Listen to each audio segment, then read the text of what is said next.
बहुत समय पहले की बात है। वाराणसी के पास एक छोटा सा गांव था, जहां रहता था एक गरीब किसान का बेटा आरव। उसका जीवन खेत, हल और पसीने के बीच ही बसा था। सुबह सूरज उगने से पहले उठ जाना, बिना कुछ खाए खेत जोतना और शाम को थके शरीर के साथ सूखी रोटी खाना, यही उसका रोज का जीवन था। लेकिन सबसे भारी बोझ था उसका टूटता हुआ विश्वास। वो हर रोज मेहनत करता, लेकिन जिंदगी में कुछ भी बदलता नहीं था।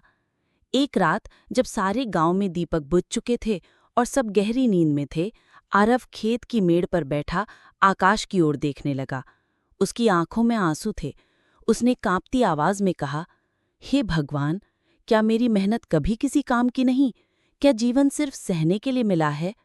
उसी वक्त उसकी माँ आई और उसके सिर पर हाथ फेरा और धीरे से बोली, बेटा, मेहनत तब तक बोझ लगती है जब तक उसमें आत्मा नहीं जुड़ती। तू भगवान बुद्ध के पास जा, वहां से तुझे कोई उत्तर मिलेगा, या शायद एक नई दिशा। आरव ने अगली सुबह गांव छोड़ दिया। न पैरों में चप्पल थी, न थैली में रोटी, बस मन में सवाल थे और दिल में उम्मीद की हल्की सी लौ। वो जंगलों, घाटियों, नदियों को पार करता हुआ अंततः गया पहुंचा, जहां एक पीपल वृक्ष के नीचे गहरी ध्यान अवस्था में थे भगवान बुद्ध। बुद्ध ने जैसे उसकी आत्मा को पढ़ लिया। उन्होंने आंखें खोली और शांत स्वर में कहा, जो खोज रहा है, क्या वो खुद को खोने के लिए तैयार है? आरव ने सिर झुकाया और बोला, भगवन, मैं दिन रात मेहनत करता हूँ, लेकिन जिंदगी में कुछ नहीं बदलता। कृपया मार्ग दिखाएं। बुद्ध बोले, अगर बदलाव चाहते हो तो अगले 7 दिन मौन रहो, कोई भोजन नहीं, केवल जल, और हर दिन 100 पत्थर उस पहाड़ी से उठाकर नदी तक ले जाओ। आरव हैरान था, पर उसने कुछ नहीं पूछा, बस स्वीकार कर लिया। पहला दिन उसके कंधे थक गए, हाथों में छाले पड़ गए। दूसरे दिन भूख चीखने लगी, मन में गुस्सा भर गया।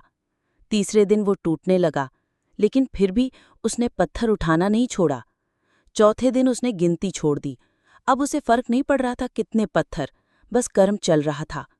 पांचवें दिन भीतर कुछ बदलने लगा था, मानो पत्थर उठाने वाला शरीर नहीं, उसकी आत्मा हो। छठे दिन आंखों में शांति थी, होंठों पर मौन, और मन में पहली बार कोई हल्कापन। सातवें दिन पत्थर बहुत हल्के लगने लगे, जैसे अब बोझ बाहर नहीं, भीतर से उतर गया हो। जब 7वां दिन पूरा हुआ, आरव बुद्ध के पास लौटा, थका हुआ शरीर लेकिन शांत चेहरा। बुद्ध मुस्कुराए और बोले, अब तुम जान गए हो कि मेहनत जब समर्पण बन जाए तो वो साधना बन जाती है। बाहर का बोझ तो एक बहाना था, असली बोझ तो तुम्हारे भीतर था, और तुमने उसे गिरा दिया। आरव की आंखों से आंसू बह निकले, लेकिन ये आंसू हार के नहीं, आत्मा के जागरण के थे। उस दिन के बाद आरव गांव लौटा, लेकिन अब वो पहले जैसा नहीं था। अब वो दूसरों की मदद करता, बीमारों की सेवा करता, बच्चों को पढ़ाता और हर सुबह ध्यान करता। लोग पूछते, तू बदल कैसे गया?